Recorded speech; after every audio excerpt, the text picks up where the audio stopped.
Act 1. Scene 1. Protasov's flat in Moscow. The scene represents a small dining room. Anna Pavlovna, a stout gray-haired lady, tightly laced, is sitting alone at the tea table on which is a samovar. Enter nurse, carrying a teapot. Nurse, may I have a little hot water, ma'am? Anna Pavlovna, yes, how's baby? Nurse, he's restless.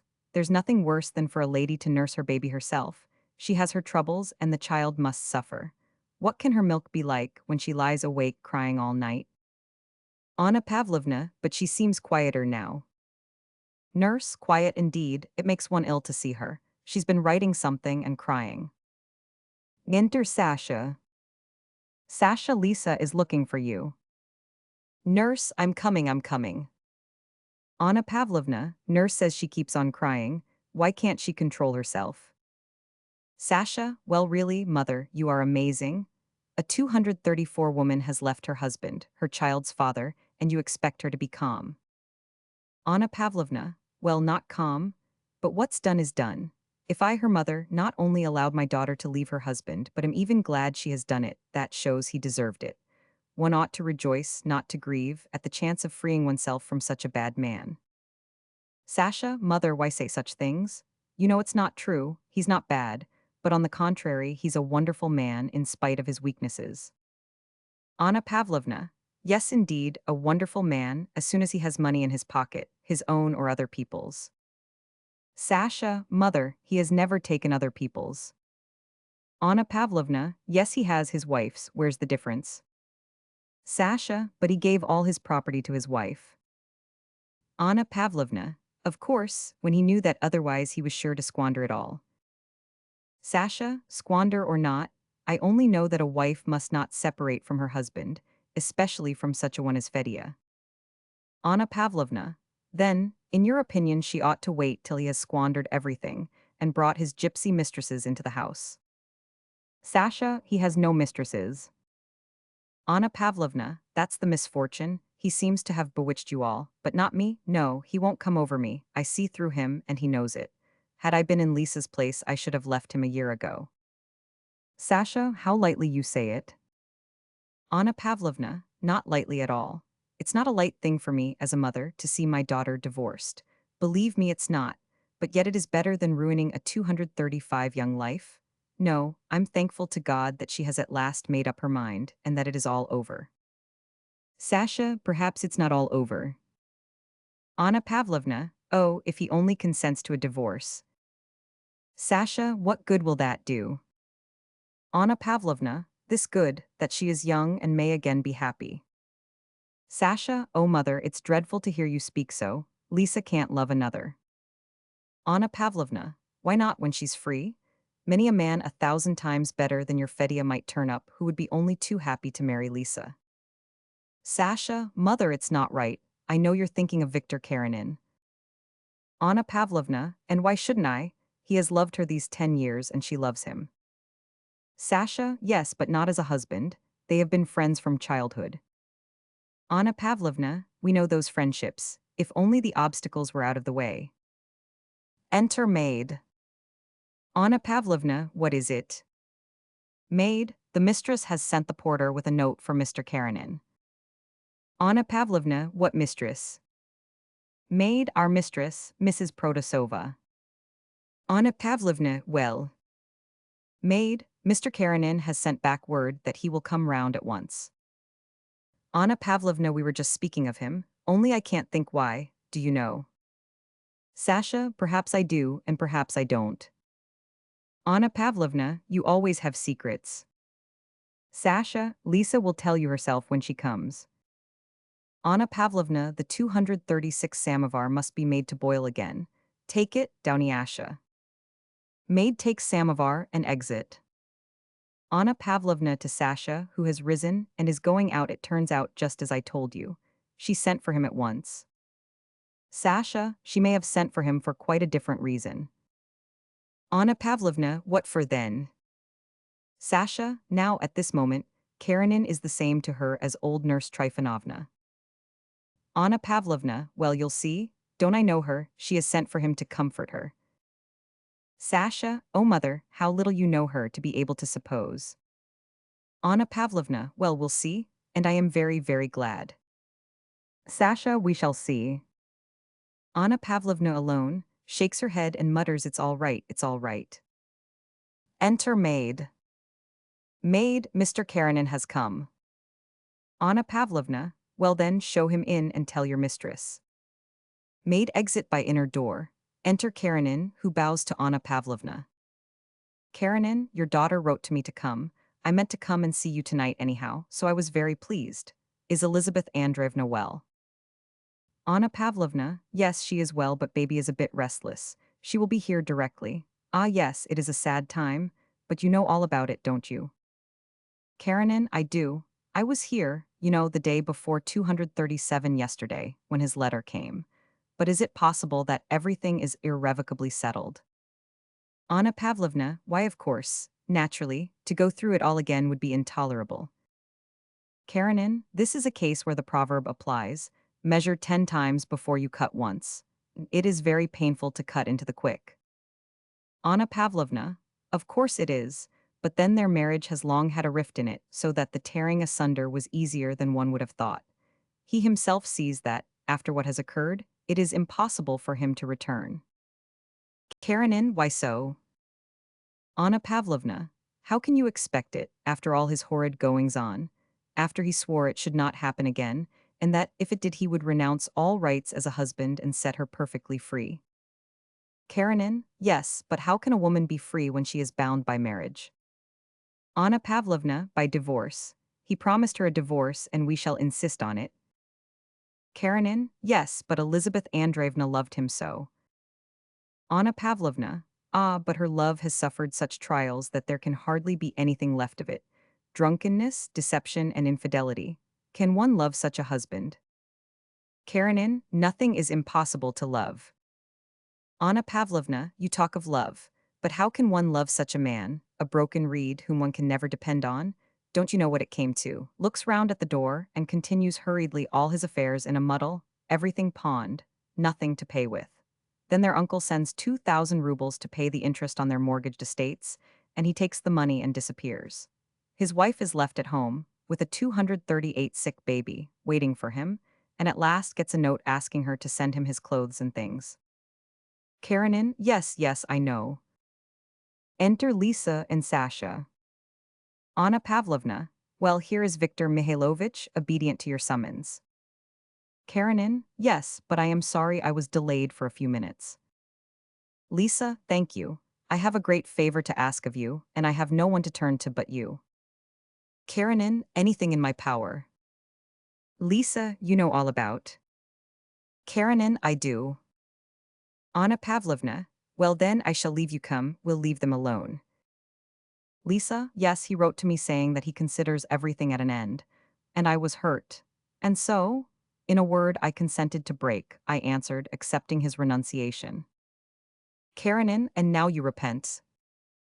Lisa, yes, I feel that I was wrong and that I cannot do it. Anything is better than to be separated from him. In short, I want you to give him this letter. Please, Victor, give him the letter and tell him, and bring him back. Karenin, yes, but how? Lisa, tell him I ask him to forget everything and to return.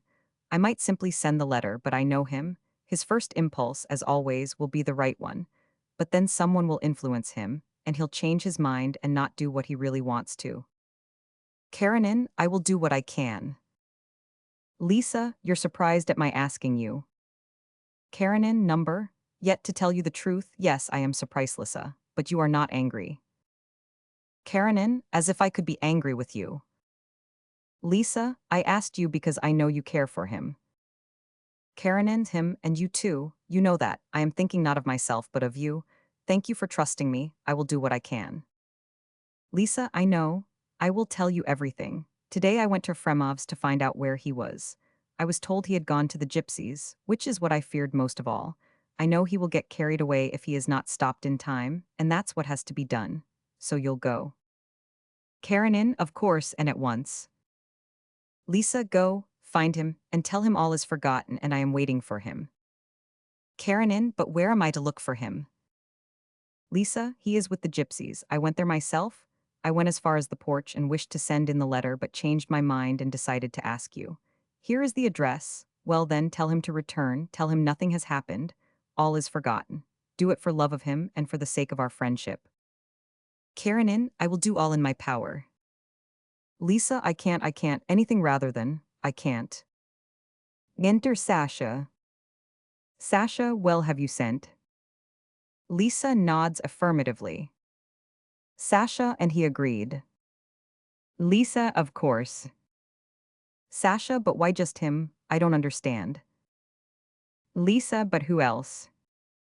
Sasha, don't you know he is in love with you? Lisa, that's dead and gone. Whom would you have had me send? Do you think he will come back?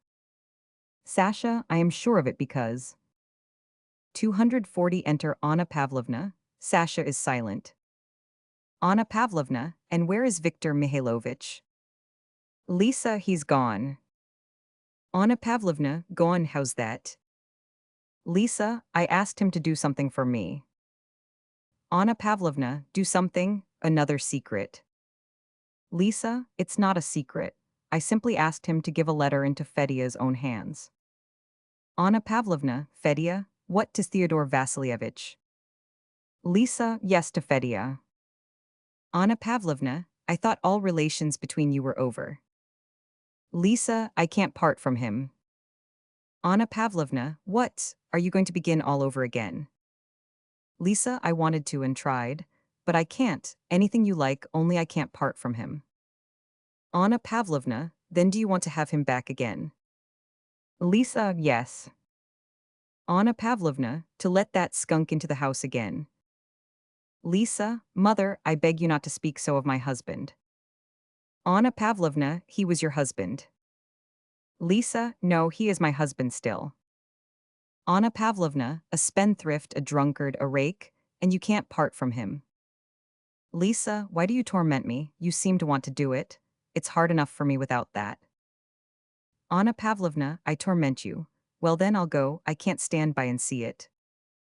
Lisa is silent. Anna Pavlovna, I see, that's just what you want, I'm in your way.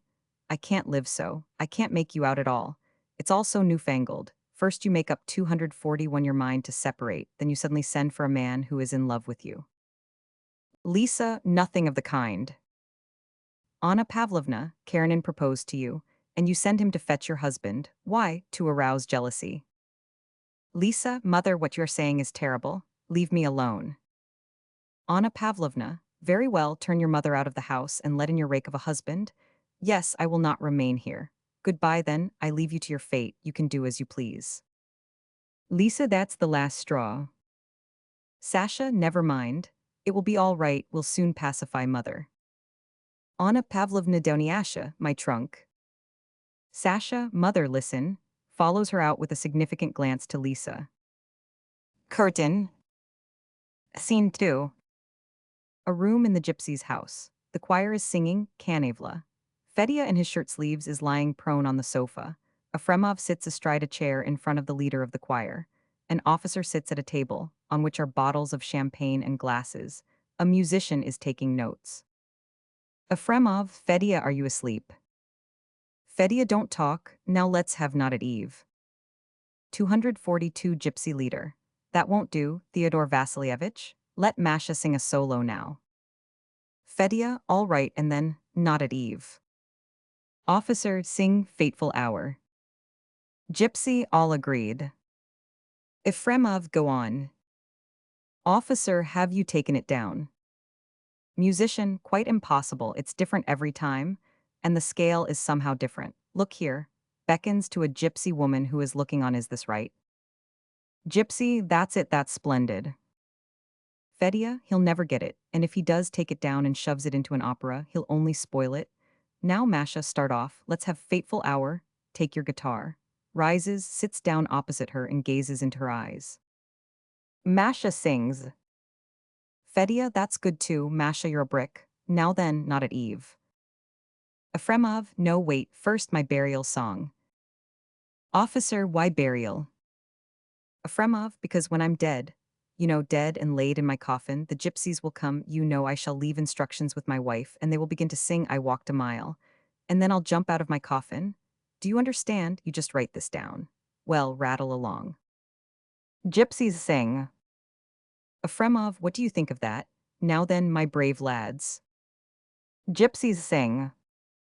Efremov gesticulates and dances. The gypsies smile and continue singing, clapping their hands. Efremov sits down and the song ends. 243 gypsies. Bravo, Michael Andreevich, he's a real gypsy. Fedya, well now not at Eve's. Gypsies sing. Fedya, that's it, it's wonderful. And where does it all happen, all that this music expresses?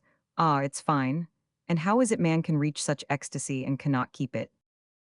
Musician, yes, it's most original. Fedya, not original, but the real thing.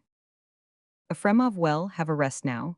Takes the guitar and sits down beside Katya, one of the gypsies. Musician, it's really simple except the rhythm.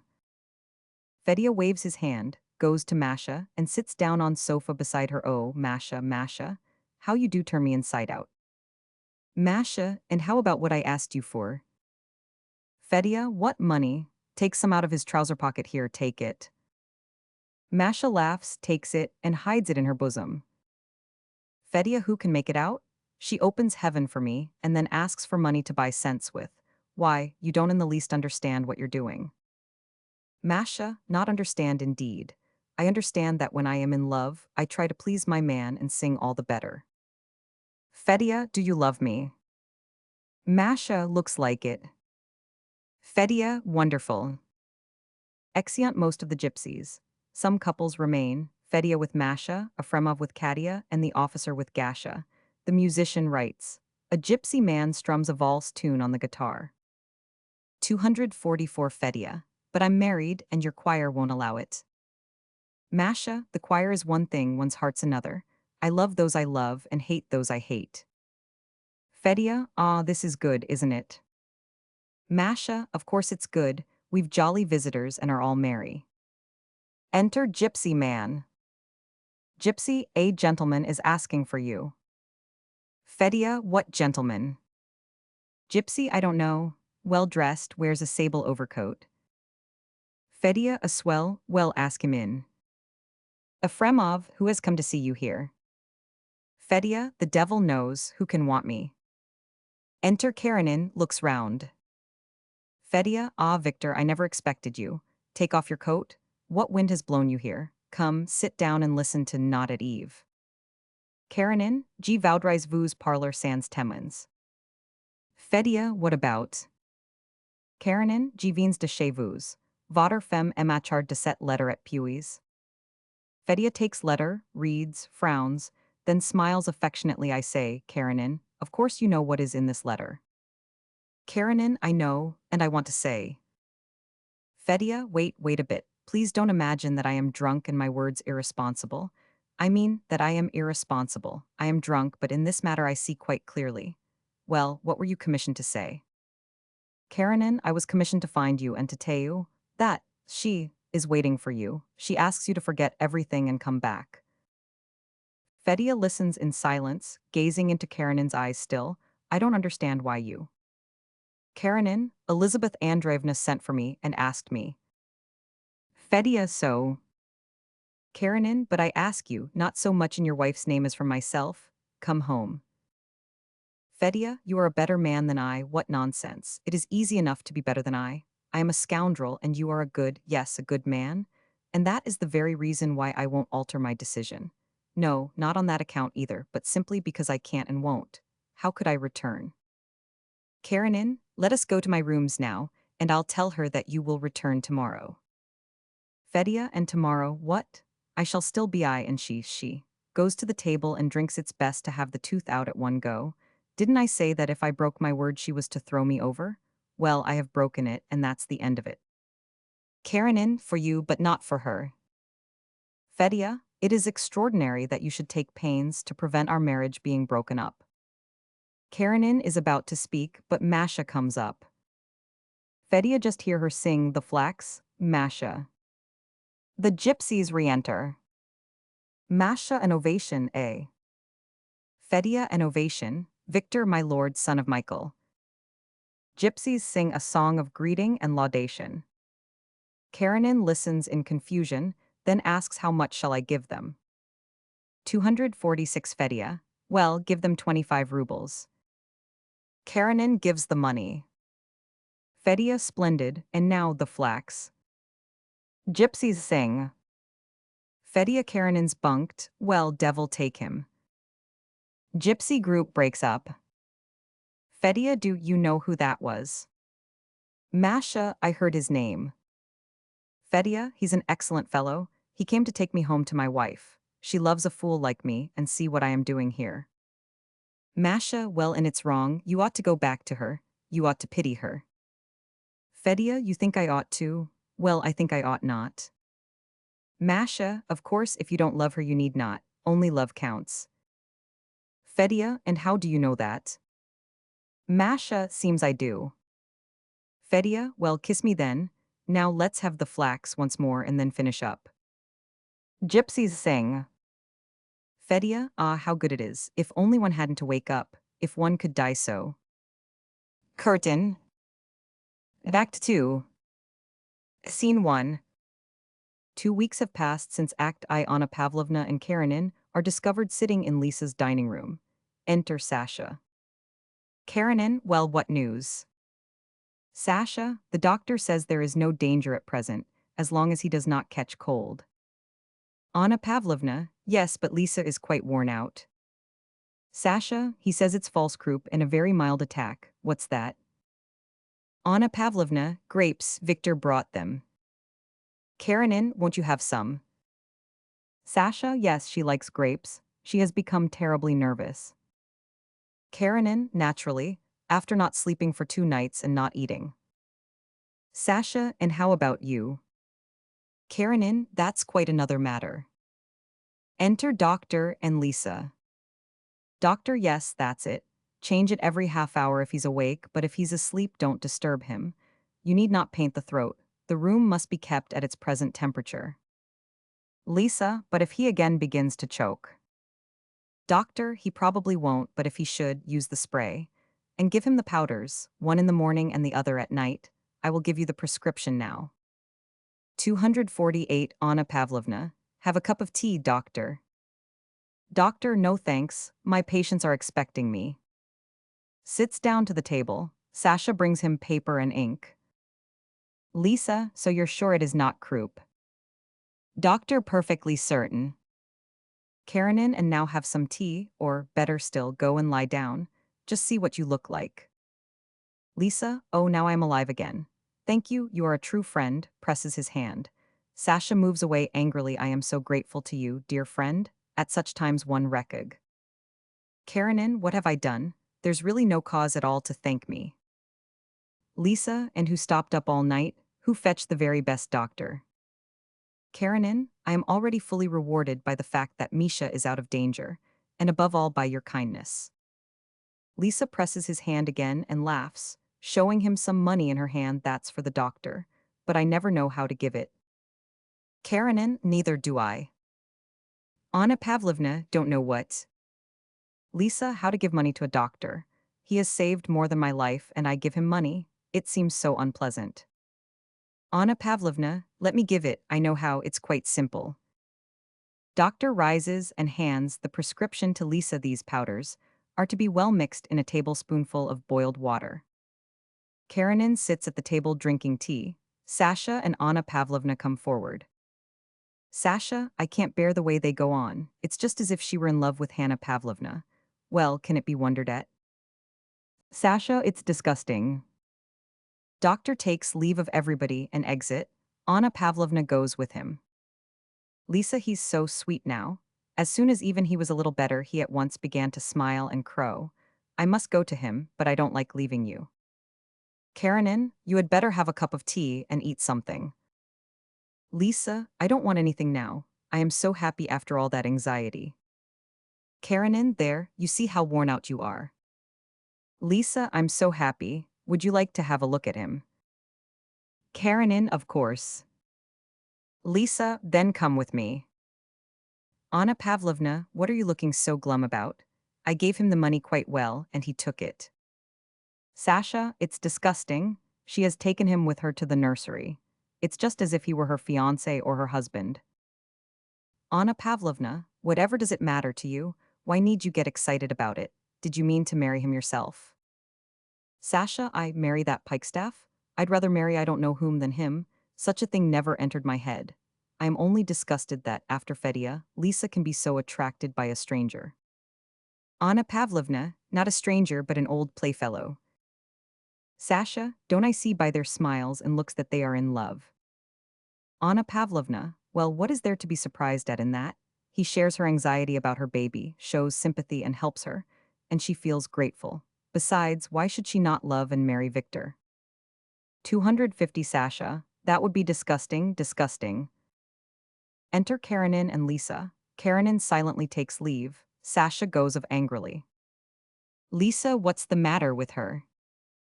Anna Pavlovna, I really don't know. Lisa sighs and is silent. Curtain. Scene 2. Efremov's sitting room, glasses of wine on the table. Efremov, Fedya, Stakhov, shaggy, Butkevich, close-shaven, and Korotkov, a tuft hunter. Korotkov, and I tell you that he'll be out of the running. La Belle Boys is the best horse in Europe. Will you bet? Stakhov, don't, my dear fellow. You know very well that nobody believes you or will bet with you.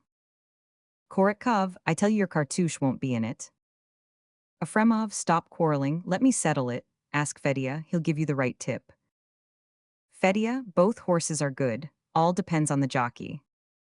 Stakhov, Gusev is a rascal and needs a firm hand on him.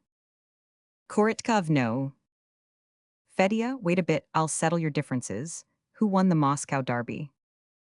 Korotkov, he did, but what of that? It was only chance, if Krakus had not fallen ill. Efremov, what is it? Footman, a lady has come and is asking for Mr. Protosofremov. What is she like, a real lady? Footman, I don't know her name, but she's a real lady. Efremov, Fedya, a lady to see you. Fedya, who is it? Efremov, he doesn't know. Footman, shall I ask her into the dining room? Fedya, no, wait, I'll go myself and see. Exeunt Fedya and Footman. Korotkov, who can it be? It must be Masha. Stakhov, which Masha? Korotkov, the gypsy, she's in love with him like a cat. Stakhov, what a darling she is, and how she sings. Efremov, charming, Tanyusha and she, they sang with Peter yesterday.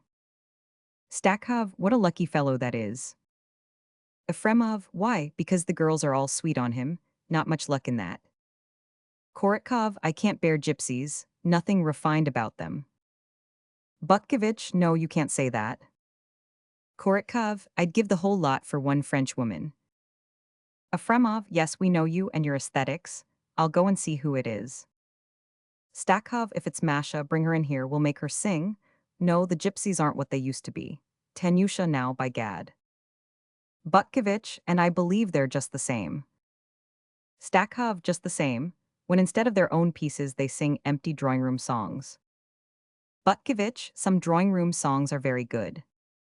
Korotkov, will you bet I don't get them to sing a drawing-room song so that you won't know it from one of their own? 252 Stakhov, Korotkov always wants to bet. Enter Efremov. Efremov, I say, you fellows, it's not Masha, and there's no room he can ask her into but this. Let us clear out to the billiard room. Enter Fedya and Sasha. Sasha, Fedya, forgive me if it's unpleasant, but for God's sake hear me.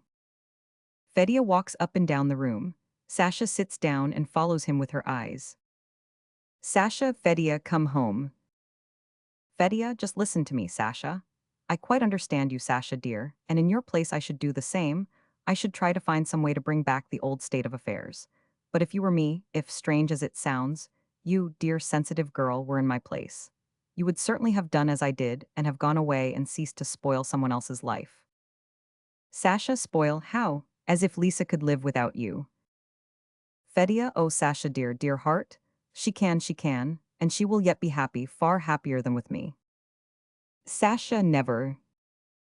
Fedya, it seems so to you, but that's not the point. The chief thing is that I can't.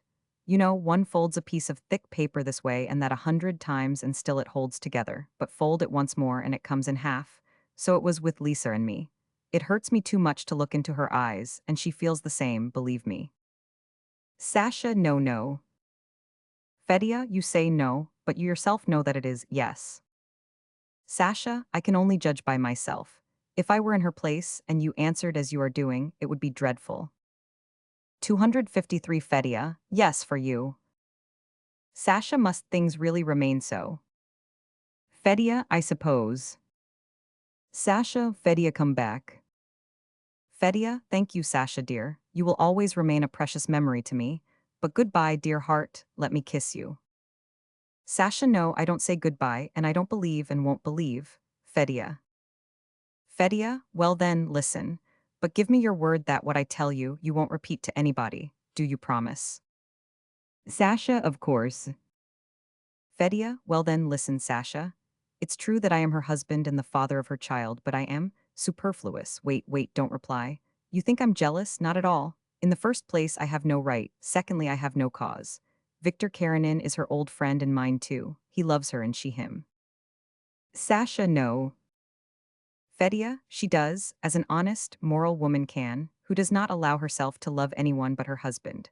But she loves and will love him when this obstacle is removed, and I will remove it and they shall be happy. Sasha, Fedya, don't talk like that. Fedya, why, you know very well that it's true, and I shall be glad of their happiness and it's the best I can do. I shall not return but shall give them their freedom, tell them so, don't answer, and goodbye. Kisses her on the forehead and opens the door for her. Sasha, Fedya, you are wonderful. Fedya, goodbye, goodbye. Fedya, yes, yes, that's the thing, that's the thing. 254, enter footman. Fedya, call your master, and it's true, it's true. Enter Efremov. Fedya, come along. Efremov, have you settled matters? Fedya, splendidly. And she swore by every power. Splendidly, where are they all? Efremov, they're playing billiards. Fedya, that's right, we will too. Rest here just an hour. Come along. Curtain. Act 3. Scene 1. Prince Abrezkov, a 60-year-old bachelor with mustaches, a retired army man, elegant, very dignified and melancholy-looking. Anna Dmitrievna Karenina, Victor's mother, a 50-year-old grand dame who tries to appear younger and intersperses her remarks with French expressions. Anna Dmitrievna's sitting room, furnished with expensive simplicity and filled with souvenirs. Anna Dmitrievna is writing, footman enters. Footman, Prince Abrezkov. Anna Dmitrievna, yes, certainly, turns round and touches herself up before the looking-glass. Enter Abrezkov. Prince Abrezkov, Jesper Kwedzini for Spalakan scene. Anna Dmitrievna, you know that vous eats Taugers le bienvenu, and today especially, you got my note. Prince Abrezkov, I did, and this is my answer. Anna Dmitrievna, ah, my friend, I begin quite to despair. Il est positivement en sorcel, I never before knew him so insistent, so obstinate, so pitiless, and so indifferent to me. He has quite changed since that woman dismissed her husband. 256 Prince Abrezkov, what are the facts? How do matters actually stand? Anna Dmitrievna, he wants to marry her come what may. Prince Abrezkov, and how about the husband? Anna Dmitrievna, he agrees to a divorce. Prince Abrezkov, dear me. Anna Dmitrievna, and he, Victor, lends himself to it with all the abominations, lawyers, proofs of guilt, tout cas est degouten, and it doesn't seem to repel him. I don't understand him. He was always so sensitive, so reserved. Prince Abrezkov, he is in love. Ah, when a man really loves. Anna Dmitrievna, yes, but how is it that in our day love could be pure, could be a loving friendship, lasting through life? That kind of love I understand and value.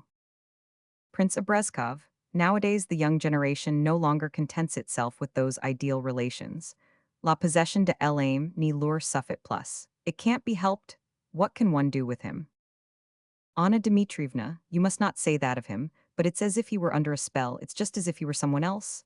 You know, I called on her, he begged me so. I went there, did not find her in, and left my card. Elle m'a fait demander si je n'y pourrais la recevoir. And today at 2 o'clock, that is in a few minutes' time, she will be here. I promised Victor I would receive her, but you understand how I am placed. I am not myself at all, and so, from old habit, I sent for you. I need your help. Prince Abrezkov, thank you. Anna Dmitrievna, this visit of hers, you understand, 257 will decide the whole matter, Victor's fate. I must either refuse my consent, but how can I? Prince Abrezkov, don't you know her at all? Anna Dmitrievna, I have never seen her, but I'm afraid of her. A good woman could not consent to leave her husband, and he a good man, too. As a fellow student of Victor's, he used to visit us, you know, and was very nice. But whatever he may be, quels quest soyant les torts quil au vis-a-vis del, one must not leave one's husband. She ought to bear her cross. What I don't understand is how Victor, with the convictions he holds, can think of marrying a divorced woman. How often, quite lately, he has argued warmly with Spitzin in my presence that divorce was incompatible with true Christianity, and now he himself is going in for it. See Elipu la charmer a untel point? I am afraid of her. But I sent for you to know what you have to say to it all, and instead of that I have been doing all the talking myself. What do you think of it? Tell me your opinion. What ought I to do? You have spoken with Victor. Prince Abrezkov, I have, and I think he loves her. He has grown used to loving her, and love has got a great hold on him. He is a man who takes things slowly but firmly. What has once entered his heart will never leave it again, and he will never love anyone but her, and he can never be happy without her or with anyone else. Anna Dmitrievna, and how willingly Varia Kazantseva would have married him, what a girl she is, and how she loves him. Prince Abrezkov, 100 est compter sans son hot. That is quite out of the question now. I think it's best to submit and help him to get Mariana Dmitrievna to a divorced woman and have him meet his wife's husband?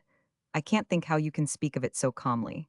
Is she a woman a mother could wish to see as the wife of her only son, and such a son? Prince Abrezkov, but what is to be done, my dear friend? Of course it would be better if he married a girl whom you knew and liked, but since that's impossible. Besides, it's not as if he were going to marry a gypsy or goodness knows who. Lisa Protasova is a very nice good woman. I know her through my niece Nelly, and know her to be a modest, kind-hearted, affectionate, and moral woman. Anna Dmitrievna, a moral woman who makes up her mind to leave her husband.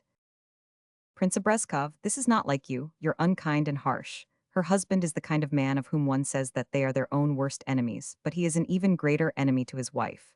He is a weak, fallen, drunken fellow. He has squandered all his property and hers too. She has a child. How can you condemn her for leaving such a man? Nor has she left him, he left her. Anna Dmitrievna, oh what mud, and I have to soil my hands with it. Prince Abrezkov, and how about your religion? Anna Dmitrievna, of course, to forgive, as we forgive them that trespass against us. Mais c'est plus fort que moi. Prince Abrezkov, how could she live with such a man? If she had not loved anyone else, she would have had to leave him. She would have had to, for her child's sake. The husband himself, an intelligent, kind-hearted man when he is in his senses, advises her to do it. Enter Victor, who kisses his mother's hand and greets Prince Abrezkovictor. Mother, I have come to say this. Elizabeth Andreevna will be here in a minute, and I implore you, if you still refuse your consent to my marriage. Anna Dmitrievna, of course, I still refuse my consent. Victor continues his speech and frowns. In that case, I implore you, not to speak to her of your refusal. Don't settle matters negatively. Anna Dmitrievna, I don't expect we shall mention the subject. For my part, I certainly won't begin. Victor, and she is even less likely to.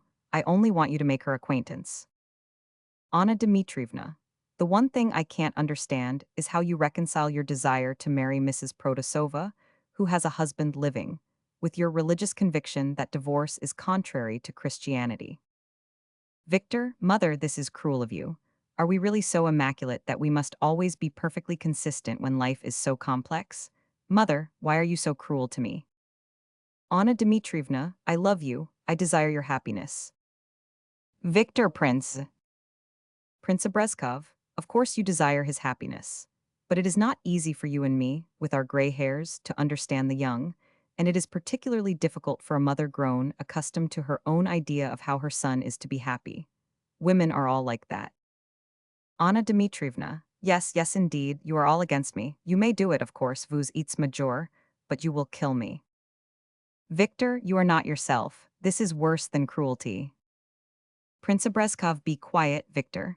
Your mother's words are always worse than her deeds. 260 Anna Dmitrievna.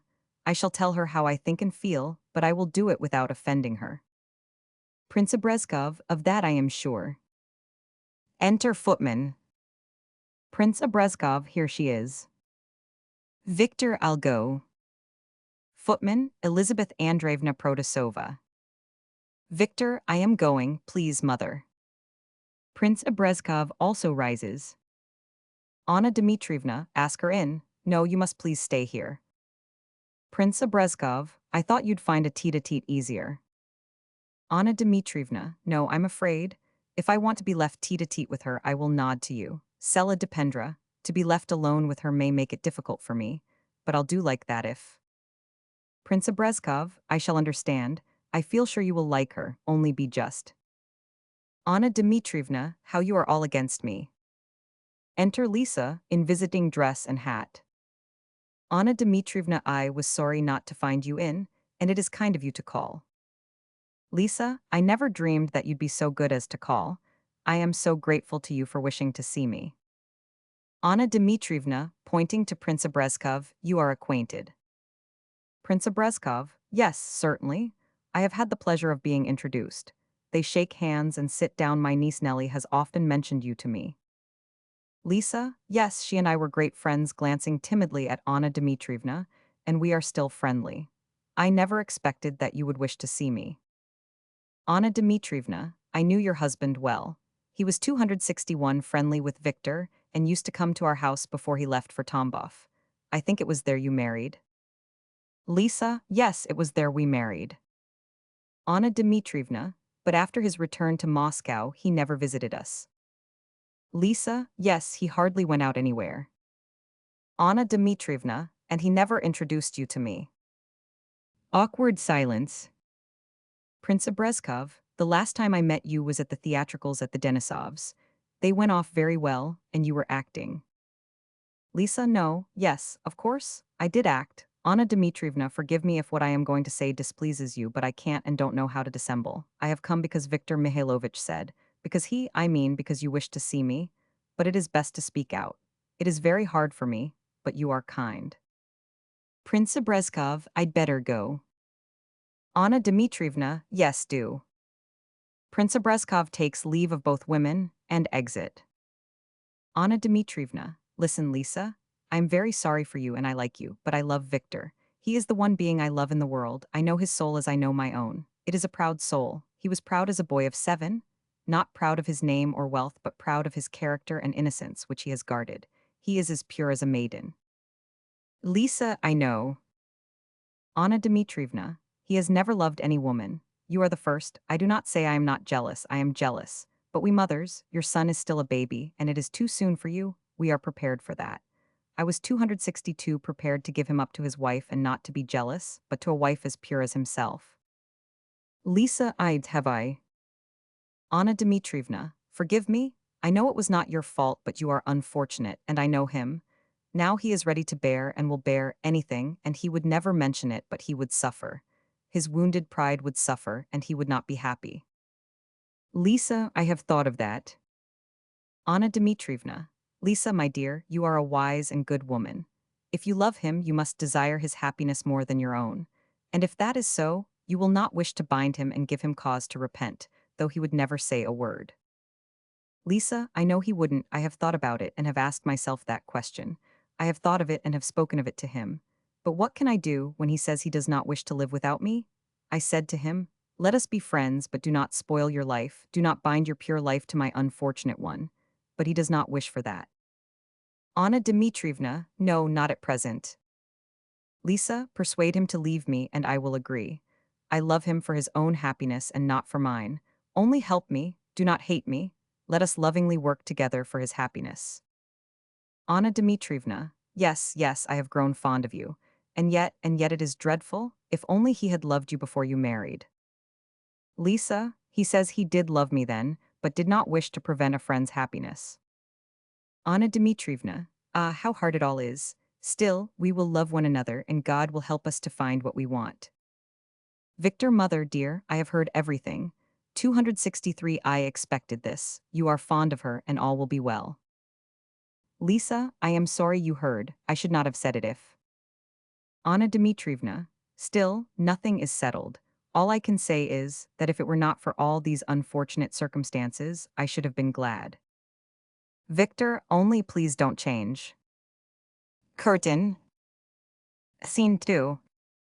A plainly furnished room, bed, table, sofa, Fedya alone. A knock at the door, a woman's voice outside. Why have you locked yourself in, Theodore Vasilievich? Fedya, open. Fedya, that's right. Thank you for coming. It's dull, terribly dull. Masha, why didn't you come to us? Been drinking again? And after you'd promised. Fedya, 500, you know I've no money. Masha, and why have I taken it into my head to care for you? Fedya, Masha. Masha, well, what about Masha? If you were really in love, you'd have got a divorce long ago. They themselves asked you to. You say you don't love her, but all the same you keep to her. I see you don't wish. Fedya, but you know why I don't wish. Masha, that's all rubbish. People say quite truly that you're an empty fellow. 264 Fedya. What can I say to you? That your words hurt me, you know, without being told. Masha, nothing hurts you. Fedya, you know that the one joy I have in life is your love. Masha, my love, yes, but yours doesn't exist. Fedya, all right, I'm not going to assure you. Besides, what's the good, you know? Masha, Fedya, why torment me? Fedya, which of us torments? Masha, you are unkind. Fedya, Masha, what's it all about? Stop that. One must live and not whine. It doesn't suit you at all, my lovely one. Masha, you do love me. Fedya, whom else could I love? Masha, only me. Well then, read what you have been writing. Fedya, it will bore you. Masha, it's you who wrote it, so it's sure to be good. Fedya, well then listen. One day, late in autumn, my friend and I agreed to meet on the Murrigin fields, where there was a close thicket with many young birds in it. The day was dull, warm, and quiet, the mist. Enter two old gypsies, Masha's parents, Ivan Makarovich and Nastasia Ivanovna. Nastasia stepping up to her daughter, here you are then, you damned runaway sheep. My respects to you, sir. Is that how you treat us, eh? Ivan, it's wrong, sir, what you're doing. You're ruining the wench. Oh, but it's wrong. You're doing a dirty deed. Nastasia, put on your shawl, march at once. Running away like this. What can I say to the choir? 265 gallivanting with a beggar. What can you get out of him? Masha, I don't gallivant. I love this gentleman, that's all. I've not left the choir. I'll go on singing and what? Ivan, say another word and I'll pull the hair off your head. Slut. Who behaves like that? Not your father, nor your mother, nor your aunt? It's bad, sir. We were fond of you. Often and often we sang to you without pay. We pitied you, and what have you done? Nastasia, you've ruined our daughter for nothing. Our own, our only daughter, the light of our eyes, our priceless jewel. You've trodden her into the mire, that's what you've done. You've no conscience. Fedya, Nastasia Ivanovna, you suspect me falsely. Your daughter is like a sister to me. I care for her honor. You must think no evil. But I love her. What is one to do? Ivan, but you didn't love her when you had money. If you then subscribed 10,000 rubles or so to the choir, you might have had her honorably. But now you've squandered everything and carry her off by stealth. It's a shame, sir, a shame. Masha, he has not carried me off. I came to him myself, and if you take me away now, I shall come back again. I love him, and there's an end of it. My love is stronger than all your locks. I won't. Nastasia, come, Masha, dearest. Come, my own, don't sulk. You've done wrong, and now come along. Ivan, now then you've talked enough. March, excuse us, sir. Enter Prince Abrezkov. Prince Abrezkov, excuse me. I have been an unwilling witness of an unpleasant scene. 266 Fedya, whom have I the honor? Ah, Prince Abrezkov. Prince Abrezkov, an unwilling witness of an unpleasant scene. I should have been glad not to hear, but having overheard it, I consider it my duty to tell you so. I was directed here, and had to wait at the door for those people to come out, more particularly as their very loud voices rendered my knocking inaudible. Fedya, yes, please take a seat. Thank you for telling me. It gives me the right to explain that scene to you. I don't mind what you may think of me, but I should like to tell you that the reproaches you heard addressed to that girl, that gypsy singer, were unjust. That girl is as morally pure as a dove, and my relations with her are those of a friend. There may be a tinge of romance in them, but it does not destroy the purity, the honor of the girl. That is what I wish to tell you, but what is it you want of me? In what way can I be of service? Prince Obrezkov, in the first place Fedya, forgive me, Prince. My present social standing is such that my former slight acquaintance with you does not entitle me to a visit from you, unless you have some business with me. What is it? Prince Obrezkov, I won't deny it. You have guessed right. I have business with you, but I beg you to believe that the alteration in your position in no wise affects my attitude towards you. Fedya, I am sure of it. Prince Obrezkov, my business is this. The son of my old friend, Anna Dmitrievna Karenina, and she herself, have asked me to ascertain directly from you what are your relations. May I speak out? Your relations with your wife, Elizabeth Andreevna Protasova. Fedya, my relations with my wife, or rather with her who was my wife, are entirely at an in Prince Obrezkov. So I understood, and that is why I accepted this difficult mission. Fedya, at an end, and I hasten to add, not by her fault, but by mine, by my innumerable faults. She is, as she always was, quite irreproachable. Prince Obrezkov. Well then, Victor Karenin, or rather his mother, asked me to find out what your intentions are. Fedya, what intentions? I have none. I set her quite free. Moreover, I will never disturb her peace. I know she loves Victor Karenin. Well, let her. I consider him a very dull but very good and honorable man, and I think that she will, as the phrase goes, be happy with him. And quelle bonne de l'espénis, that's all. Prince Obrezkov, yes, but we. Fedya, and don't suppose that I feel the least bit jealous. If I said that Victor is dull, I withdraw the remark. He is an excellent, honorable, moral man, almost the direct opposite of myself, and he has loved her from childhood. Perhaps she too may have loved him when she married me. That happens sometimes. The very best love is unconscious love. I believe she always did love him, but as an honest woman she did not confess it even to herself. But a shadow of some kind always lay across our family life. But why am I confessing to you? Prince Obrezkov, please do. Believe me, my chief reason for coming to you was my desire to understand the situation fully.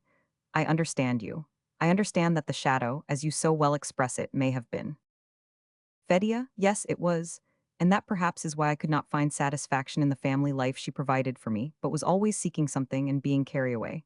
However, that sounds like excusing myself. I don't want to and can't excuse myself. I say with assurance, was a bad husband. I say was because in my consciousness I am not and have long not been her husband. I consider her perfectly free, so there you have my answer to your question. Prince Obrezkov, yes, but you know Victor's family and himself too. His relation to Elizabeth Andreevna is, and has been all through, most respectful and distant. He assisted her when she was in trouble. Fedya, yes, I by my dissipation helped to draw them together. What's to be done? It had to be so. Prince Obrezkov, you know the strictly orthodox convictions of that family.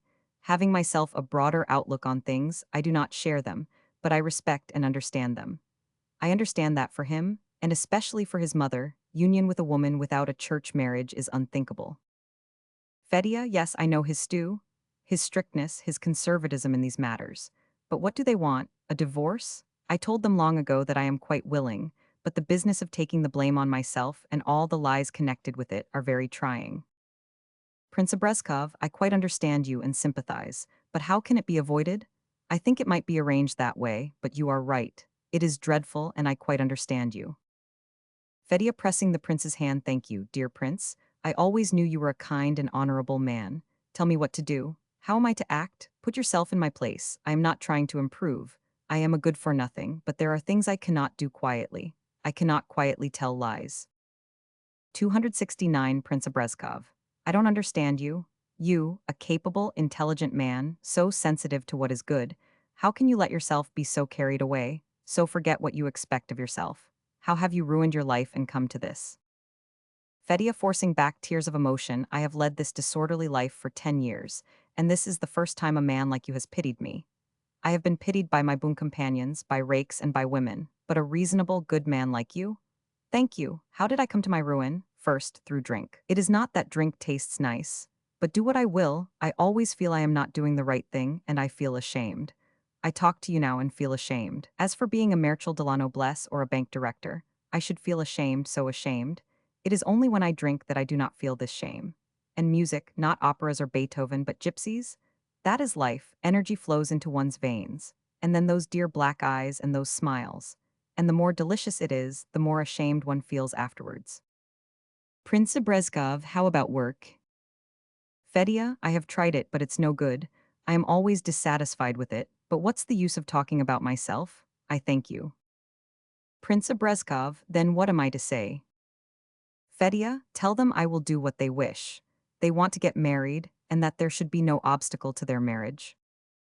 Prince Brezhkov, of course. Fedya, I'll do it. Tell them I will certainly do it. Prince Brezhkov, but when? Fedya, wait a bit, well, say in a fortnight, will that do? Prince Brezhkov, then I may tell them so. 270 Fedya, you may goodbye, Prince, thank you once again. Fedya sits for a long time and smiles silently, that's the way, that's the way. It must be so, must be, splendid. Curtain. Act 4. Scene 1. A private room in a restaurant. A waiter shows in Fedya and Ivan Petrovich Alexandrov. Waiter, here please. No one will disturb you here. I'll bring some paper directly. Ivan Petrovich, Protasov, I'll come in too. Fedya, if you like, but I'm busy and… All right, come in. Ivan Petrovich, you wish to reply to their demands? I'll tell you what to say. I should not do it that way. Always speak straight out and act with decision. Fedya, a bottle of champagne. Exit waiter. Fedya taking out a revolver and putting it on the table. Wait a bit. Ivan Petrovich, what's that? Do you want to shoot yourself? You can if you like, I understand you. They wish to humiliate you, and you will show them the sort of man you are. You will kill yourself with a revolver and them with magnanimity. I understand you. I understand everything because I am a genius. Fedya, of course. Only, enter waiter with paper and ink. Fedya covers the revolver with a napkin, uncork it. Let's have a drink. Wait a bit. Ivan Petrovich, here's to your great journey. You know I'm above all this. I'm not going to restrain 272 you. Life and death are alike to genius. I die in life and live in death. You will kill yourself that two people should pity you, and I shall kill myself that the whole world may understand what it has lost. I won't hesitate or think about it. I seize it now, and all is over. But it is too soon yet. Nor shall I write anything, they must understand it themselves. Oh, you. Fedya, wait a bit. Ivan Petrovich, pitiful people. They fuss, they bustle, and don't understand anything at all. I'm not talking to you, I am only expressing my thoughts. And after all, what does humanity need? Very little, only to value its geniuses. But they always are executed, persecuted, tortured. No, I'm not going to be your toy. I will drag you out into the open. No, oh, hypocrites. Fedya, having finished writing, drinks and reads over his letter. Go away, please. Ivan Petrovich, go away? Well, goodbye then, I am not going to restrain you. I shall do the same, but not yet, I only want to tell you. Fedya, all right, you'll tell me afterwards. And now, dear chap, just one thing, give this to the manager and ask if a parcel and a letter have come for me. Please do. Ivan Petrovich, all right, then you'll wait for me? I have still something important to tell you, something that you will not hear in this world nor in the next, at any rate not till I come there. Am I to let him have all of this? Fedya, as much as is necessary. Fedya sighs with relief, locks the door behind Ivan Petrovich, takes up the revolver, cocks it, puts it to his temple, shudders and carefully lowers it again. Groans. Fedya, no, I can't, who's there? 273, Masha's voice from outside, it's me. Fedya, who's me? Oh, Masha. Masha, I've been to your place, to Popov's, to Efremov's, and guessed that you must be here. That's a nice thing, there's a fool, a regular fool. Is it possible you really meant to? Fedya, no, I couldn't. Masha, do I count for nothing at all? You heathen, you had no pity for me. Oh, Theodore Vassilievich, it's a sin, in return for my love. Fedya, I wish to release them. I promise to, and I can't lie. Masha, and what about me? Fedya, what about you? It would have set you free too. Is it better for you to be tormented by me? Masha, seems it's better, I can't live without you. Fedya, what sort of life could you have with me? You'd have cried a bit, and then gone on living your own life. Masha, I shouldn't have cried at all. Go to the devil if you don't pity me. Fedya, Masha, dearest, I meant to do it for the best. Masha, best for yourself. Fedya, how's that, when I meant to kill myself? Masha, of course, best for yourself, but what is it you want, tell me. Fedya, what I want a great deal. Masha, well, what? Fedya, first of all, to keep my promise. That is the first thing and quite sufficient. To lie and do all the dirty work necessary to get a divorce? I can't. Masha, granted that it's horrid, I myself. Fedya, next, they must really be free, my wife and he. After all, they are good people, and why should they suffer? That's the second thing. 274 Masha. Well, there isn't much good in her if she's thrown you over. Fedya, she didn't, I threw her over. Masha, all right, it's always you. She is an angel, what else? Fedya, this that you are a good, dear girlie, and that I love you, and if I live I shall ruin you. Masha, that's not your business. I know quite well what will ruin me. Fedya, but above all, what use is my life? Don't I know that I am a lost good for nothing? I am a burden to myself and to everybody, as your father said. I'm worthless. Masha, what rubbish, I shall stick to you. I've stuck to you already and there's an end of it. As to your leading a bad life, drinking and going on the spree, well, you're a living soul. Give it up and have done with it. Fedya, that's easily said. Masha, well then do it. Fedya, yes, when I look at you I feel as if I could really do anything. Masha, and so you shall. Yes, you'll do it. What's that? You've written to them. What have you written? Fedya, what have I written? Takes the letter and is about to tear it up. It's no longer wanted now. Masha, you've said you would kill yourself? Yes, you did not mention the revolver, only said that you'd kill yourself. Fedya, yes, that I should be no more. Masha, give it me, give it. Have you read what to do? Fedya, I think I have. Masha, it's a tiresome novel, but there's one very, very good thing in it. That what's his name? Rachmanov goes 275 and pretends he has drowned himself. And you, can you swim? Fedya, no. Masha, that's all right. Let me have your clothes, everything, and your pocketbook too. Fedya, how can I? Masha, wait a bit, wait. Let's go home, then you'll change your clothes. Fedya, but it will be a fraud. Masha, all right, you go to bathe, your clothes remain on the bank, in the pocket is your pocketbook and this letter. Fedya, yes, and then? Masha, and then? Why, then we'll go off together and live gloriously. Enter Ivan Petrovitch. Ivan Petrovitch, there now, and the revolver, I'll take it. Masha, take it, we're off. Curtain. Scene 2. The Protasovs' drawing room. Karenin, he promised so definitely that I am sure he will keep his word. Lisa, I am ashamed to say it, but I must confess that what I heard about that gypsy girl makes me feel quite free. Don't think it is jealousy. It isn't, but you know, it sets me free. I hardly know how to tell you. Karenin, you don't know how to tell me. Why? Lisa, never mind. Only let me explain what 276 I feel. The chief thing that tormented me was that I felt I loved two men, and that meant that I was an immoral woman. Karenin, you immoral. Lisa, but since I knew that he had got someone else, and that he therefore did not need me, I felt free and felt that I might truthfully say that I love you. Now things are clear within me and only my position torments me. This divorce, it is such torture, and then this waiting. Karenin, it will soon, very soon, be settled.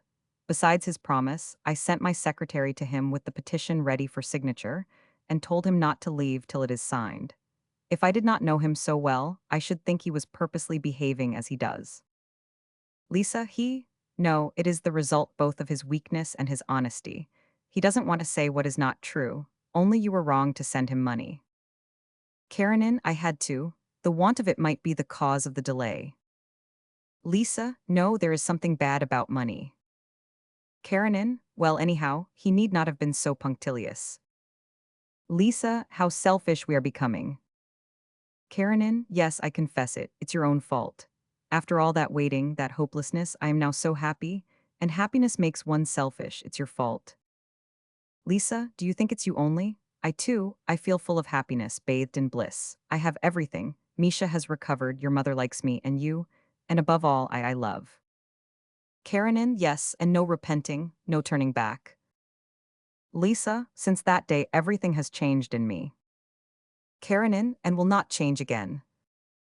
Lisa, never. I only wish you to have done with it all as completely as I have. 277 enter nurse, with baby. Lisa takes the baby on her lap. Karenin, what wretched people we are. Lisa, why? Karenin, when you married, and I heard of it on my return from abroad, and was wretched because I felt that I had lost you, it was a relief to me to find that you still remembered me. I was content even with that. Then, when our friendship was established, and I felt your kindness to me, and even a little gleam of something in our friendship that was more than friendship, I was almost happy. I was only tormented by a fear that I was not being honest towards Fedia. But no, I was always so firmly conscious that any other relation than one of purest friendship with my friend's wife was impossible. Besides which, I knew you, that I was not really troubled about that. Afterwards, when Fedia began to cause you anxiety, and I felt that I was of some use to you, and that my friendship was beginning to alarm you, I was quite happy, and a sort of vague hope awoke in me. Still later, when he became altogether impossible and you decided to leave him, and I spoke to you plainly for the first time, and you did not say no, but went away in tears. Then I was perfectly happy. And had I then been asked what more I wanted, I should have answered nothing. But later on, when there came the possibility of uniting our lives, when my mother grew fond of you and the possibility began to be realized, when you told me that you loved and had loved me, and then, as you did just now, that he no longer existed for you and that you love only me, what more, one would think, could I wish for? But no, now the past torments me. I wish that past had not existed, and that there were nothing to remind me of it. Lisa Victor. Karenin, Lisa, forgive me. If I tell you this, it is only because I don't want a single thought of mine about 278 you to be hidden from you. I have purposely told you, to show how bad I am, and how well I know that I must struggle with and conquer myself. And now I've done it, I love him. Lisa, that's as it should be. I did all I could, but it was not I that did what you desired. It happened in my heart, from which everything but you has vanished. Karenin, everything. Lisa, everything, everything, or I would not say so. Enter footman. Footman, Mr. Voznesensky. Karenin, he's come with Fedia's answer. Lisa, ask him in here.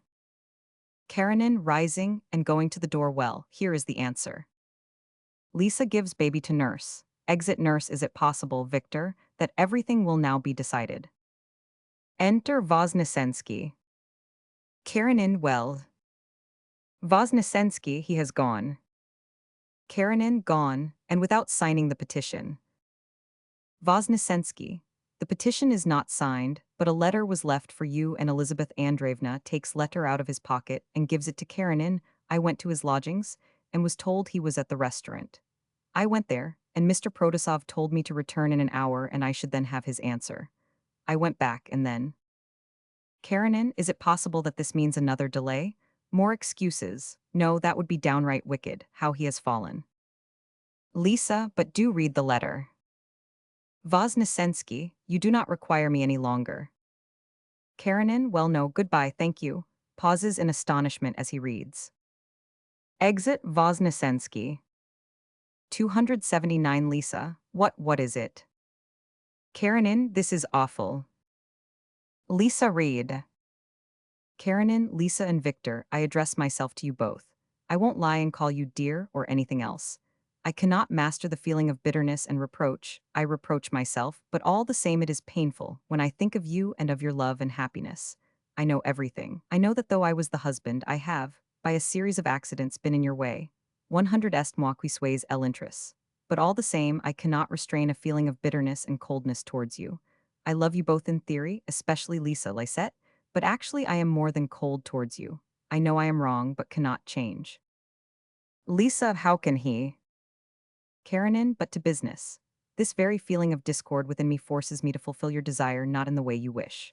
Lying, acting so disgusting a comedy, bribing the consistorium, and all those horrors are intolerably repulsive to me.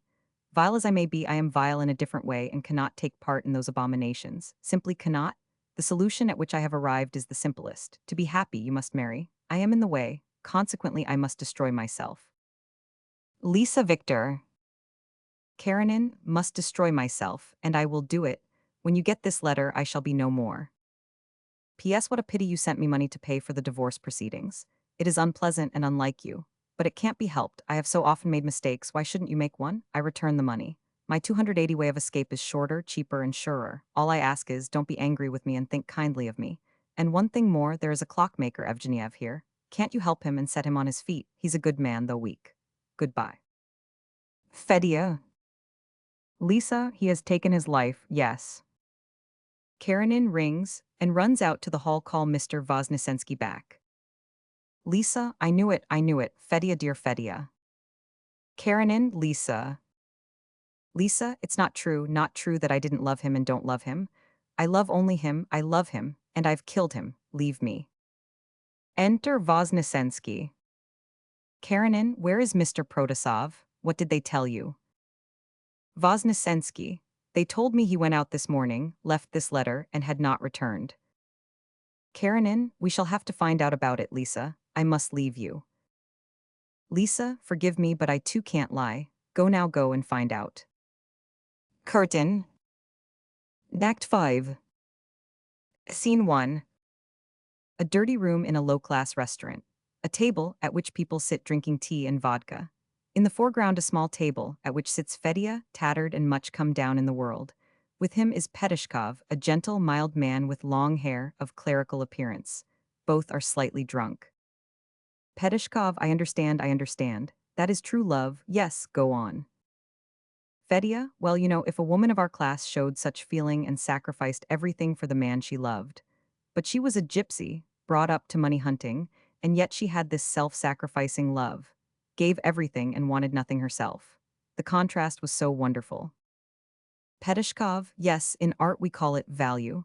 You can only get quite bright red by putting green round it. But that's not to the point. I understand, quite understand.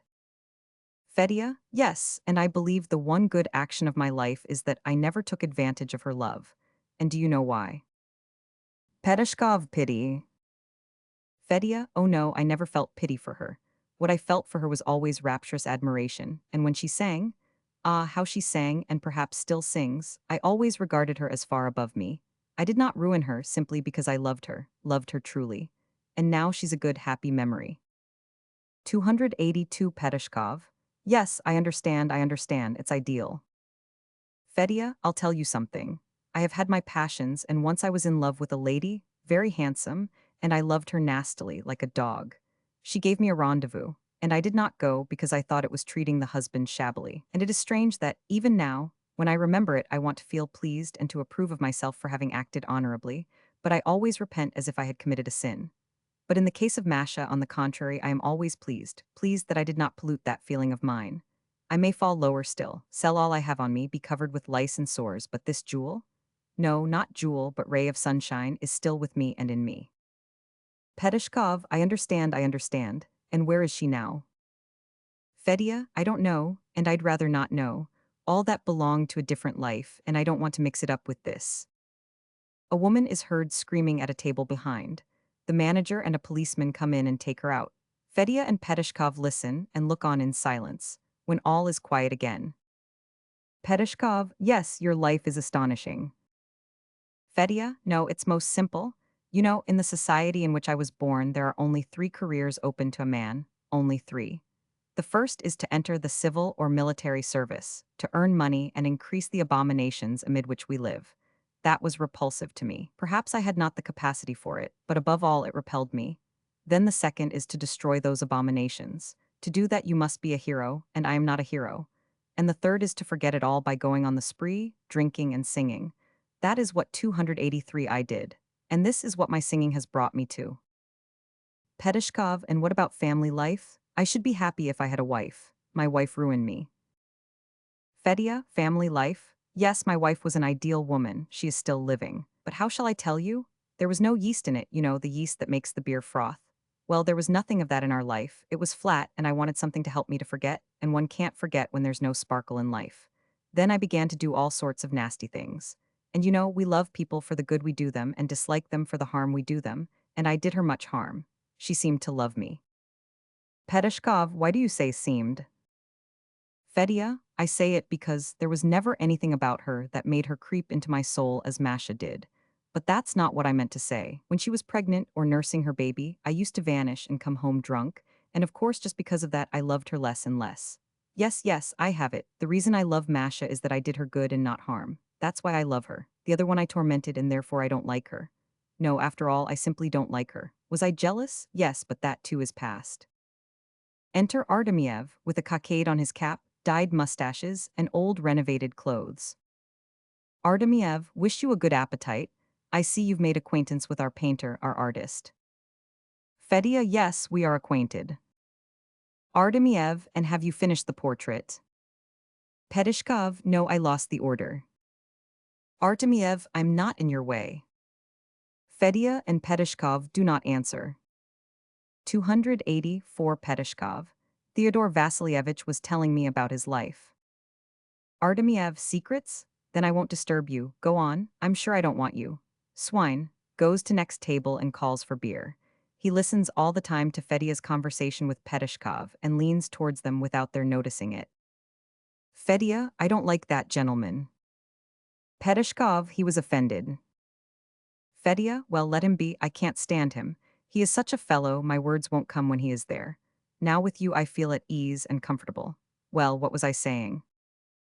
Peteshkov, you were speaking about your jealousy. And how was it you parted from your wife? Fedya, it's a curious story. My wife is married. Peteshkov, how's that? Are you divorced? Fedya, no, I left her a widow.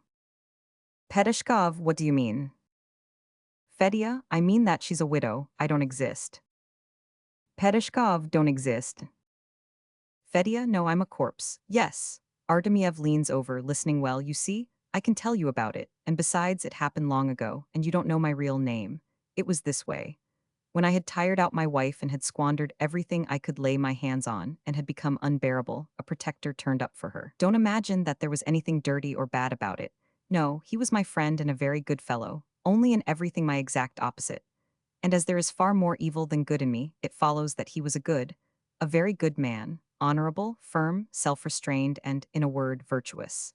He had known my wife from her childhood and loved her. When she married me, he resigned himself to his fate. But later, 285, when I became horrid and tormented her, he began to come oftener to our house. I myself wished it. They fell in love with one another, and meanwhile I went altogether to the bad and abandoned my wife of my own accord. And besides, there was Masha. I myself advised them to marry. They did not want to, but I became more and more impossible, and it ended in Peteshkov, the usual thing. Fedya, no, I am sure. I know for certain that they remain pure. He is a religious man, and considers marriage without the church's blessing a sin, so they began asking me to agree to a divorce. I should have had to take the blame on myself. It would have been necessary to tell all sorts of lies. And I couldn't, believe me, it would have been easier for me to take my life than to tell such lies, and I wished to do so. But then a kind friend came and said, "Why do it?"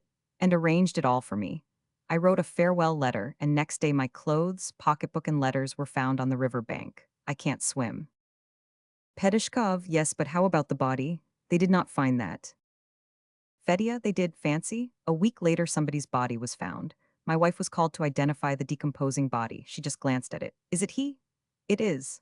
And so it was left. I was buried, and they married and are living in this town happily. And here I am, living and drinking. Yesterday I passed their house. The windows were lit up and someone's shadow crossed the blind. Sometimes it's horrid and sometimes not. It's horrid when I've no money. Artemiev, excuse me, but I heard your story. It's a very good story, and more than that, a very useful one. You say it's horrid when one has no money? There's nothing more horrid. But you, in your 286 position, should always have money. Aren't you a corpse? Well then. Fedya, excuse me, I did not speak to you and don't want your advice. Artemiev, but I want to give it. You are a corpse, but suppose you come to life again? Then they, your wife and that gentleman, who are so happy, they would be bigamists and at best would be sent to the less distant parts of Siberia. So why should you lack money?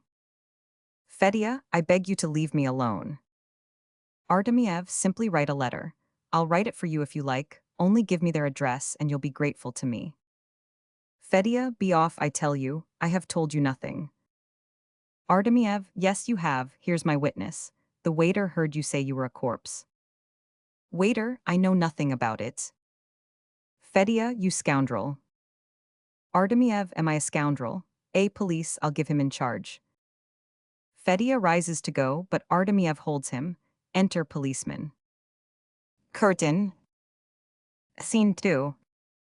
The ivy-covered veranda of a bungalow in the country. Anna Dmitrievna Karenina. Lisa, pregnant, nurse and boy. Lisa, now he's on his way from the station. Boy, who is? Lisa, Papa. Boy, Papa's coming from the station. 287 Lisa. 100 est etonant kame il elame, tautafate kame sun pier. Anna Dmitrievna, tant mia, si souvientil de sun pier veritable. Lisa, I never speak to him about it. I say to myself, why confuse him? Sometimes I think I ought to tell him. What is your opinion, Mammon? Anna Dmitrievna, I think it is a matter of feeling, Lisa, and if you obey your feelings, your heart will tell you what to say and when to say it. What a wonderful conciliator death is. I confess there was a time when Fedya, whom I had known from a child, was repulsive to me, but now I only remember him as that nice lad, Victor's friend, and as the passionate man who sacrificed himself, illegally and irreligiously, but still sacrificed himself for those he loved. On ora bodire el action est belle. I hope Victor will not forget to bring the wool, I've hardly any left. Lisa, I hear him coming. The sound of wheels and bells is heard. Lisa rises and goes to the edge of the veranda. Lisa, there's someone with him, a lady in a bonnet, its mother. I have not seen her for an age. Enter Karenin and Anna Pavlovna. Anna Pavlovna kisses Lisa, and Anna Dmitrievna, Victor met me and has brought me here. Anna Dmitrievna, he has done well. Anna Pavlovna, yes, certainly, I thought to myself, when shall I see her again? And kept putting it off. But now I've come, and if you don't turn me out, I will stay till the last train. 288 Karenin kisses his wife, mother, and the boy 500. You know what a piece of luck. Congratulate me, I have 2 days holiday. They'll be able to get on without me tomorrow. Lisa, splendid, 2 days, it's long since we had that. We'll drive to the Hermitage, shall we? Anna Pavlovna, what a likeness. Isn't he a strapping fellow? If only he has not inherited everything, his father's heart. Anna Dmitrievna, but not his weakness. Lisa, no, everything. Victor agrees with me that if only he had been rightly guided in childhood. Anna Pavlovna, well, I don't know about that, but I simply can't think of him without tears. Lisa, no more can we. How much higher he stands now in our recollection. Anna Pavlovna, yes, I am sure of it. Lisa, how it all seemed insoluble at one time, and then everything suddenly came right. Anna Dmitrievna, well, Victor, did you get the wool? Karenin, yes, I did, brings a bag and takes out parcels. Here is the wool, and this is the eau de cologne, and here are letters, one on government service for you, Lisa. Well, Anna Pavlovna, if you want to wash your hands, I will show you your room. I must make myself tidy too. It is almost dinner time. Lisa, Anna Pavlovna's room is the corner one downstairs, isn't it? Lisa is pale, holds the letter in trembling hands and reads it. Karenin, what's the matter? Lisa, what is it? Lisa, he is alive. Oh God, when will he release me? Victor, what does this mean? Karenin, this is dreadful. Anna Dmitrievna, what is it? Why don't you tell me? Karenin, it is dreadful. He's alive, she's a bigamist, 289, and I a criminal. It's a notice from the examining magistrate, a summons for Lisa to appear before him. Anna Dmitrievna, what a dreadful man, why has he done this? Karenin, all lies, lies. Lisa, oh how I hate him, I don't know what I am saying. Exit in tears, Karenin follows her. Anna Pavlovna, how is it he's alive? Anna Dmitrievna, all I know is that as soon as Victor came in contact with this world of mud, they were sure to draw him in too, and so they have, it's all fraud, all lies. Curtain. Act 6. Scene 1. The room of an examining magistrate, who sits at a table talking to Melnikov. At a side table, a clerk is sorting papers. Examining magistrate, but I never said anything of the kind to her. She invented it and now reproaches me. Melnikov, she does not reproach you but is grieved. Examining magistrate, all right, I'll come to dinner, but now I have a very interesting case on, ask her in. Clerk, shall I ask them both? Examining magistrate finishes his cigarette and hides it. No, only Mrs. Karenina, or rather, by her first husband, Protasova. Melnikov, ah, Karenina. Examining magistrate, yes, it's a nasty affair. It's true I am only beginning to look into it, but it's a bad business. Well, goodbye. Enter Lisa, in black and veiled. Examining magistrate, take a seat, please. Believe me, I much regret to have to question you, but we are under the necessity. Please be calm and remember that you need not answer my questions. Only, in my opinion, for your own sake, and in fact for everybody's sake, the truth is best. It is always best, even practically. Lisa, I have nothing to conceal. Examining magistrate, well then, your 291 name, position, religion, all that I have put down. Is it correct? Lisa, yes. Examining magistrate, you are accused of contracting a marriage with another man, knowing your husband to be alive. Lisa, I did not know it. Examining magistrate, and also of having persuaded your husband and bribed him with money to commit a fraud, a pretended suicide, in order to free yourself of him. Lisa, that is all untrue. Examining magistrate, well then, allow me to put a few questions. Did you send H 200 rubles in July of last year? Lisa, it was his own money, the proceeds of the sale of some things of his. At the time I parted from him, and when I was expecting a divorce, I sent him the money. Examining magistrate, just so? Very well. That money was sent to him on the 17th of July, 2 days before his disappearance. Lisa, I think it was on the 17th, but I don't remember. Examining magistrate, and why was the application to the consistorium for a divorce withdrawn, just at that time, and the lawyer told not to proceed with the case? Lisa, I don't know. Examining magistrate, well, and when the police asked you to identify the body, how was it you recognized it as your husband's? Lisa, I was so excited that I did not look at the body, and I felt so sure it was he, that when they asked me I answered, I think it is he. Examining magistrate, yes, you did not see well, in consequence of a very natural excitement. And now may I ask why you have sent a monthly remittance to Saratov, the very town where your first husband was living? 292 Lisa.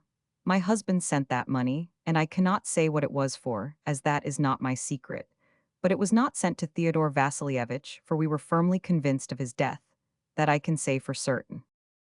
Examining magistrate, very well. Only allow me to remark, madam, that the fact of our being servants of the law does not prevent our being men, and believe me, I quite understand your position and sympathize with you. You were tied to a man who squandered your property, was unfaithful, in short, brought misfortune. Lisa, I loved him. Examining magistrate, yes, but still the desire to free yourself was natural, and you chose this simpler way, without realizing that it would lead you into what is considered a crime? Bigamy, I quite understand it. The judges will understand too, and therefore I advise you to confess everything. Lisa, I have nothing to confess, I have never lied. Do you want me any longer? Examining magistrate, I must ask you to remain here. I will not trouble you with any more questions. Only kindly read this over and sign it. It is your deposition. See whether your answers have been correctly taken down. Please take that seat. Points to an armchair by the window. To clerk, ask Mr. Karenin to come in.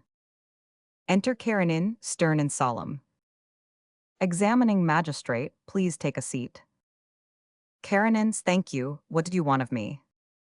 Examining magistrate, I have to take your deposition.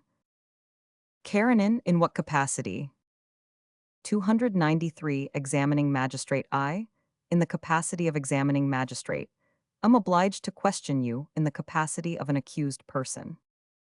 Karenin, indeed, accused of what? Examining magistrate, of marrying a woman whose husband was alive. However, allow me to question you properly. Kindly sit down. Karenins, thank you. Examining magistrate, your name. Karenin, Victor Karenin. Examining magistrate, you're calling. Karenin, chamberlain and member of council. Examining magistrate, age. Karenin, 38. Examining magistrate, religion. Karenin, Orthodox, and I have never before been tried or questioned, well. Examining magistrate. Did you know that Theodore Vasilievich Protasov was alive when you married his wife? Karenin, I did not know it. We were both convinced that he was drowned. Examining magistrate. After Protasov's alleged death, to whom in Saratov did you send a monthly remittance? Karenin, I do not wish to reply to that question. Examining magistrate. Very well. Why did you send money, 1,200 rubles, to Mr. Protasov just before his pretended death on 17th July? Karenin, that money was given to me by my wife. Examining magistrate, by Mrs. Protasova. Karenin, by my wife, to send to her husband. She considered that money to be his, and having severed all connection with him, considered it unfair to keep it. Examining magistrate. One more question. Why did you withdraw the application for divorce? Karenin, because Theodore Vasilievich undertook to apply for a divorce and wrote me about it. 294. Examining magistrate. Have you got his letter? Karenin, it has been lost. Examining magistrate. It is strange that everything which might convince the court of the truth of your evidence should either be lost or non-existent. Karenin, do you want anything more? Examining magistrate. I want nothing, except to do my duty, but you'll have to exonerate yourselves, and I have just advised Mrs. Protasova, and I advise you also, not to try to hide what everyone can see, but to say what really happened. Especially as Mr. Protasov is in such a condition that he has already told everything just as it happened, and will probably do the same in court, I should advise. Karenin, I request you to keep within the limits of your duty, and not to give me your advice. May we go? Approaches Lisa, who rises and takes his arm. Examining magistrate, I am very sorry to be obliged to detain you. Karenin looks round in astonishment. Oh, I don't mean that I arrest you. Though that would make it easier to get at the truth, I shall not resort to such a measure. I only want to take Protasov's deposition in your presence and to confront him with you, which will make it easier for you to detect any falsehood in what he says. Please take a seat. Call in Mr. Protasov. Enter Fedya, dirty and shabby. Fedya addresses Lisa and Karenin. Lisa. Elizabeth Andreevna, Victor, I am not guilty, I wish to act for the best. But if I am guilty, forgive me, forgive me. Examining magistrate, please to answer my questions. Fedya, ask then. Examining magistrate, your name. 295. Fedya, why, you know it. Examining magistrate, please answer. Fedya, well then, Theodore Protasov. Examining magistrate, your calling, age and religion. Fedya, aren't you ashamed to ask such nonsense? Ask what you want to know and not such rubbish. Examining magistrate, I beg you to be more careful in your expressions and to answer my questions. Fedya, well, if you're not ashamed of it, here you are, calling, graduate, age 40, religion orthodox. What next? Examining magistrate, did Mr. Karenin and your wife know that you were alive when you left your clothes on the river bank and disappeared? Fedya, certainly not. I wished really to commit suicide, but afterwards, but there's no need to go into that. The thing is that they knew nothing about it. Examining magistrate, how is it that you gave a different account to the police officer? Fedya, what police officer? Oh, when he came to see me at the Doss house. I was drunk and was romancing. I don't remember what I said, all that was rubbish. Now I am not drunk and am telling the whole truth. They knew nothing. They believed that I was no longer alive and I was glad of it. And everything would have gone on as it was but for that rascal Artemiev. If anyone is guilty, it is I alone. Examining magistrate, I understand your wish to be magnanimous, but the law demands the truth. Why was money sent to you? Fedya is silent. You received through Semyonov the money sent to you in Saratov. Fedya is silent. Why don't you answer? It will be put down in the 296 depositions that the accused did not answer these questions, and this may harm you and them very much. Well then, how was it? Fedya, oh, Mr. Magistrate, how is it you are not ashamed? Why do you pry into other people's lives? You are glad to have power, and to show it, You torment not physically but morally. Torment people 1,000 times better than yourself. Examining magistrate, I beg. Fedia, you've nothing to beg. I shall say what I think and you write it down. At least for once there will be sensible human words in a police report. There are three people, I, he, and she. Our relations to one another are complex. A spiritual struggle such as you know nothing of, a struggle between good and evil goes on. That struggle ends in a manner which sets them free. They were all at peace. They were happy and remembered me with affection. I, fallen as I was glad that I had acted as I ought, and that I, a good-for-nothing, had gone out of their lives, so as not to stand in the way of people who were good and who had life before them. And so we were all living, when suddenly a blackmailing scoundrel appears who wants me to take part in his rascality, and I send him about his business. Then he comes to you, to the champion of justice, the guardian of morality, and you, who receive each month a few pounds for doing your dirty work, put on your uniform and calmly bully these people. Bully people whose little finger is worth more than your whole body and soul, people who would not admit you to their anteroom. But you have got so far and are pleased. Examining magistrate, I shall have you turned out. Fedia, I'm not afraid of anyone because I'm a corpse and you can't do me any harm. No position could be worse than mine, so turn me out. 297 Karenin, may we go? Examining magistrate, immediately but first sign your deposition. Fedia, you'd be quite comic if you weren't so vile. Examining magistrate, take him away, I'd arrest you. Fedia, forgive me. Karenin approaches and holds out his hand. It had to happen. Lisa passes by, Fedia bows low to her. Curtain. Scene 2. A corridor of the law courts. In the background, a door with glass panels, beside which stands an usher. Further to the right, another door through which the accused are led. Ivan Petrovich Alexandrov comes to the first door and wishes to enter. Usher, where are you going? You mustn't, shoving in like that. Ivan Petrovich, why mustn't I? The law says the proceedings are public. Applause is heard from inside the court. Usher, anyhow you mustn't, and that's all about it. Ivan Petrovich, ignorant fellow, you don't know whom you're speaking to. A young lawyer in a dress suit enters from the court. Young lawyer, are you concerned in this case? Ivan Petrovich, no, I am the public and this ignoramus, this Cerberus, won't let me in. 298 Young lawyer, but this door is not for the public. Ivan Petrovich, I know, but I am a man who should be admitted. Young lawyer, wait a bit, they'll adjourn in a minute, is just going when he meets Prince Abrezkov. Prince Abrezkov, may I ask how the case stands? Young lawyer, the counsel are speaking, Petroshin is addressing the court. Applause from within.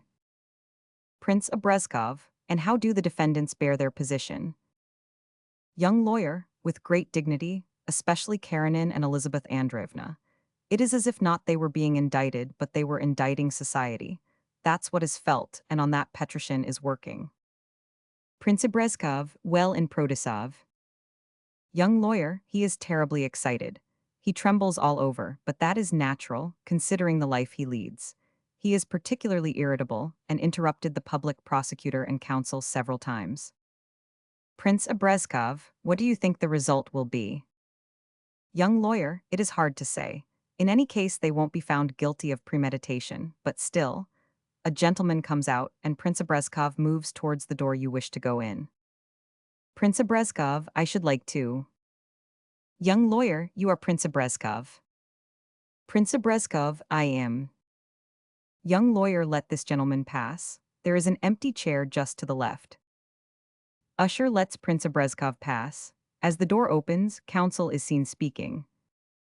Ivan Petrovich, aristocrats? I am an aristocrat of the soul, and that is higher.